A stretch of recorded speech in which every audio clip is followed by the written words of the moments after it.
It's been 7 years since this happened. It's been. Yeah, it's been. And you've gone into I plus was your bottle on your hand. I had my groomsmen ask me, "What do you want to do for your bachelor party?" And I said, "Don't worry about it. I'll handle it." And they said, "No, like that's our job. That's one of the things we're supposed to do. Tell us what you want." I said, "No, it's fine. I'll take care of it. I've planned a lot of bachelor parties. I've done fairly well with it, and I've even rescued a few." What are you on break? Jesus. Sorry, did I start too soon? Here, I'll help. So they said, "No, seriously, tell us what so we can help you plan it." I said, "Okay, listen, I'm going to tell you exactly what I want for my bachelor party, and the thing is that I wanted to just do it myself because if anything doesn't happen, you realize we're going to have to do the party again, and we're going to do it over and over again until you get it fucking right." And they said, "I think we can handle it." I said, "This is what I want. I want to meet up at the strip club that opens the earliest. Like, I'm talking before noon. I want to be in a strip club. I want to be the first one there." The strip club that opens the earliest. That's the one we're going to when it opens. That's right. Also, after we leave there, I want to go to the beach. And when I'm at the beach, I want to be chased for 3 minutes and 27 seconds by 6 beautiful women. But they're not allowed to catch me, and they're not allowed to touch me. Right. Which that one, everybody said, no, that's not going to fucking happen. And when we're done... We wouldn't have been able to find one. When we're done... See, this is why I wanted to just go ahead and plan it myself. People insisted. But I said, when we're done, they're not allowed to look at me or talk to me. And then when we leave the beach... He's assuming they want to look at him. When we leave the beach... Or talk to him. Hey, by that point, they'd be winded, too. Yeah, well, not quite as much, but yes. So, and I said after that, I wanted to leave in Mini Coopers. Each one of us in a different Mini Cooper. And I want us to drive, like, the Italian job. So the theme of this is that Josh had a lot of really completely unreasonable requests. And the theme of this is Jameson interrupts me too many times. So get to what actually almost didn't happen but did happen, which is the actual story, because you're naming things that didn't happen. I know. I had to get them out of... This is what I was saying. I wanted to plan the party. Okay. Although the strip club thing did... The early strip club thing did happen. So day of the party comes, and we meet up at a place called Foreplays. And it was... Which actually was a fairly apt name. Yeah. Now that you mention it. Yeah. It ended up... It was the earliest strip club, technically strip club, that opened in the area. I want to say but, like 10:30, 11 o'clock. Yeah, I think it was like 11 o'clock. Because they were always open in time for the construction workers to take their break. Shift and, yeah. So we get there, and now Foreplays is a strip club, but with the day that we arrived, it seemed more like a strip club themed bar. Like they had a pole, and they had like a dancing platform, but I don't think it was bigger than 3 feet across. They had one dancer who never stripped. Yeah, she never took her clothes off. And I did. She hung out with us though. She was very sweet. She was a lot of fun. We did see one nipple, and that was from the bartender, and I don't think it was on purpose. Yeah, I think it kind of flopped. Yeah, but he was a nice guy either way, and he got tipped. The bathroom reminded me of Jamaica, that country I've never been to, with just how cloudy and it was very fragrant. There it is. Fragrant smell. Sure. Why not? So we drank a bit there, and I won't forget. A friend of mine was looking up at a TV, and he just had like silhouettes of like girls dancing and like he goes, you know, I've got a TV in my house that plays the same station. So we left there, and we didn't go to the beach, and there were no Mini Coopers, but we did go to a video game, like an arcade, and it was Like an adult Chuck E. Cheese. yeah, and they had Well, not even adult. yeah, it was just because the only people there were adults. Yeah. But the person who was cashing the tickets at the end, they were a child. Yes, they were significantly younger than anybody that was there. Probably 17, 18-year-old kid. We were there for about 2 hours, maybe a little bit longer, and I think we got enough tickets. I swore we had enough to get that PlayStation 2. I don't know if we got that close. I know I personally got enough to get the plastic vampire teeth. Which Yes. I was very, very happy about. I think collectively we walked out of there with 87 spider rings. Yeah. And Spent about $30 to get them, but I got them. we got like a super ball or 2 super bouncy balls, and we lost them immediately in the parking lot. That's true, we did. And then we went from there, and we went to Wing House. Now, it was at this point a couple of the guys... For brevity's sake, there was some other stuff, but it's not very interesting. No. So we at one point we ended up at a Wing House, which is for people who aren't familiar with Wing House, that was the precursor to Hooters. And They've been around longer than yeah, they were. I didn't really. Yeah. It's for a different story, but yeah, it's one didn't like the other, so the one split off and started Hooters. Huh. One of them was more successful.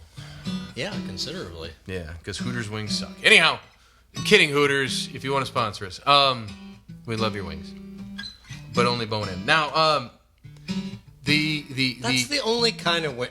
Boneless wings isn't a thing. Listen, don't go off on a tangent. Wing. Don't go off on a It is a chicken tangent. strip. This is my story, It is your strip. and it's not a strip. It's just like a nub. Go on, Like nugget. a nub. Nugget, whatever. Can you say nuggets? Anyway, it doesn't matter. So we go to Wing House and order like 5 of those yard of ale, like the towers. Yeah. Okay, now this becomes my story because everybody wants to buy the Bachelor, the fucking yard of beer thing, but nobody's fucking drinking beer. Everybody's being a fucking pansy about it. There was only 3 of and us I'm not drinking gonna it. let this beer go to waste. Yeah. Because you don't let them sit there; they get warm, That's what I mean. and then you just pour in foam. And that's gross. Yeah. But it's like, but for real, I'm not gonna name names. But like, Yeah. like people are like, oh yeah, order one of those up, and then it's like, aren't you gonna drink any of it? Oh no, I don't drink beer. Oh, no, Or I I'm not drinking tonight. Yeah. Well, go fuck yourself. But if it was full of vodka, I could totally. Yeah, if it was. So Yeah, that's a fan. yeah. So we were, and a couple of the guys that had pissed to me leave. off because I had to get more drunk than I meant to. Darn. So we a couple of the guys had to leave because they had a show that night, but they were going to meet up with us later. But then when they stepped out, but then we had a couple of other people that joined right at the same time. So it was like, oh, this party's not stopping. It was kind of a weird tag team kind of thing. Yeah. So we go then to the strip club, the strip club at night. Now, one of the things that I didn't get to mention in the setup was I wanted a birthday clown at the bachelor party. Yeah. But the thing You was, wanted like, one the whole time. specifically, I wanted one the whole time that was dressed for a show, but not clown. Like, I just wanted a birthday clown to come and hang out with us. Right. Like we would, Didn't need to perform. we would pay him his rate, but whoever it was, we would pay them their rate. But yeah, no, we didn't want him to have to perform at all. They didn't need to twist balloon animals. They didn't need to do face painting. Just be a clown and hang out with us. Come dressed for the show. Yeah. You don't even need to have be in do character. the You don't show. even need to do the whole clown thing. Just be a clown. So by the time we got to Wing House, this is like 3/4 of the way through the day, and there's been no clown. And He's really and here's the thing. This is gonna sound like I'm joking. I'm not. He's bummed. yeah, Like he's actually like genuinely starting to bitch about it and like disappointed. Well, you were, and so I think it was a reasonable complaint. well, as reasonable as wanting a clown. Because if it had gone my way, I would have planned it and had the guy lined up from the beginning. So, but a friend of ours But so took sympathy on you. well, let's not get ahead because this is going to be a fantastic part of the story. All right, it's your story. We go to the strip club, and in the strip club was called Oz, and yes, the wizard was there. We immediately walk in. That wasn't and then, even a joke. Like, what did that even mean? Anyway. Maybe I'll reveal it. Okay. In part 2. So we only to subscribe. It's exclusive content. That's right, for our premier members. Now, I'll even send you a picture. They're the great and powerful Oz has spoken. So we get there, and after all those towers of beer that I drank, you drank. There's only 3 of us drinking them. That's what I mean. Yeah, it was lame. So we have bladders that are just bursting at this point. So we pretty much get there, and everybody says, "Go on in. We'll take care of where we're gonna sit," because they were gonna do the VIP area and the bottle service. The funny thing with that though is, I forgot that, not surprisingly, but is that it was probably like from the dancers' point of view, it was probably like, wow, this is the lamest bachelor party in the history of bachelor parties, because half of them just ran to the bathroom and then they got in. And I feel like it's worth pointing it out, especially for people who are not going to visit the Oz Gentlemen and Ladies Club. Oh yeah, not to discriminate. Yeah, in Pinellas Park / Largo. However, they have a urinal that I'll never forget this. That they have this urinal that's just a mouth with big painted lips. So you are just urinating into a mouth. And so like we freshen up, walk out, and I'm still like I was even complaining in the bathroom. The cat's like, is this story almost done? Is he still telling the story? I was even complaining in the bathroom. I was like, man, I wanted a clown. I should have just fucking got a clown. Yep. So we leave the bathroom and we walk out. And as we're walking up to the VIP area, and I'll let you sit because you saw Okay, so I'll take over from here. Yeah. From here now because you didn't say that to me because I wasn't with you. I mean, I was probably just talking to the mouth that was urinating. Maybe. And by that point, it was probably answering you. But a friend of ours, first and foremost, it must be said, understood the potential for comedy gold and story making with having a clown. Oh. So that was part of it. Yeah. It wasn't entirely altruistic, but it was also that he knew you were disappointed that there was no clown. Oh, yeah, yeah. And happens to know someone who is just a performer and does lots of things and is used to improvising and being on the fly and has lots of costumes, including a clown character who is fairly local. Yeah. And so he called him up and said, "Listen, I know this is kind of weird. It's late at night. But I know you just got done working a 10-hour shift. I know you just got done working in Orlando, but here's the situation." And somebody who knew you. Yeah. Yeah, absolutely. And so the guy's like, "Yeah, man, that sounds fun. I'll be there. I'll be there as soon as I can, get suited up and get to Oz." I just gotta dust off my makeup. Yeah, just gotta throw on some clown makeup, put on my big ass shoes, and drive there. Yeah, shoes. So he comes in, and we're in the sort of VIP area. Fortunately, I mean, you couldn't have timed it better because Josh wasn't there. Yeah, it's like surprise. It's like hiding the birthday boy. So he's already so the clown, who I'm not gonna name by name, but is there with us in the VIP area, getting we pour him a drink. He's sitting there ringside. Josh emerges from the bathroom and is just sort of walking, and then kind of and realizes there's clearly. I turned 8. Clearly, phones and cameras and photographs are not, to put it mildly, are not encouraged in gentlemen's clubs. Yeah. For good reason, and I respect that. And I did not snap a photo, but goddamn, I wish I did. Not because I was going to be pervy and take a picture of one of the dancers, but I wanted a picture of him because he's serious. Like, the look on his face changed from just, grown-ass man, kind of drunk at a strip club to, yes, an 8-year-old boy seeing his Christmas packages from Santa Claus on Christmas morning, and so excited and running up, and I think you even hugged the clown. I hugged him. I sat right down next to him. And at that point, it became and I'm not. It was. I'm not a strip club guy generally, but it became the greatest experience of a strip club in my life. Probably will never be topped.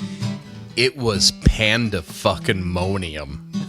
After him being there for like 15 minutes. Once all the dancers, okay, and you could kind of see them emerging from their, whatever, locker room, like their dressing room. Because every now and then, for those that don't go to strip clubs on a regular basis, from time to time throughout the night, they will do a parade of all the dancers. Right. So that you can kind of get an idea of the lineup. Right. So when if you can plan your bathroom breaks. Yeah.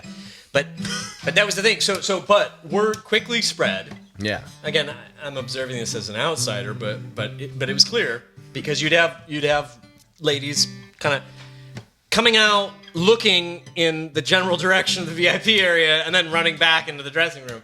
So what was interesting? This is a Saturday night. Yeah, this is a Saturday night. This is prime time. Yeah. And that's a good point to make with this. So it was, from what I could tell, it was like a 50-50 split between dancers who were kind of into it. Not that they had like a clown fetish, but they were just like, they were going with it. Yeah. I wouldn't discount it, but sure, yeah. And the clown, even though we told him you don't have to do any clown shit, like he still brought balloons.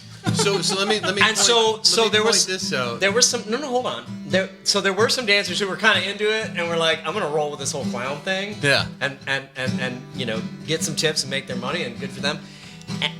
And so, like, they would be, like, on the pole and everything, but they would have, like, a balloon tied to their ankle, and then, like, they went with the clown thing, and that was cool. But then the other half, and then as the night progressed, some of the ladies that were cool with it, or at least weren't creeped out by it, were like, half the girls won't come out. Yeah, you don't understand. Because they're so creeped out by the fact that there's a clown, which of course then we found hilarious. I mean, don't get me wrong, I don't want to be between you and your money, but at the same time, like, holy shit, get over it, it's a fucking clown. Try not to make me laugh. This situation is hilarious.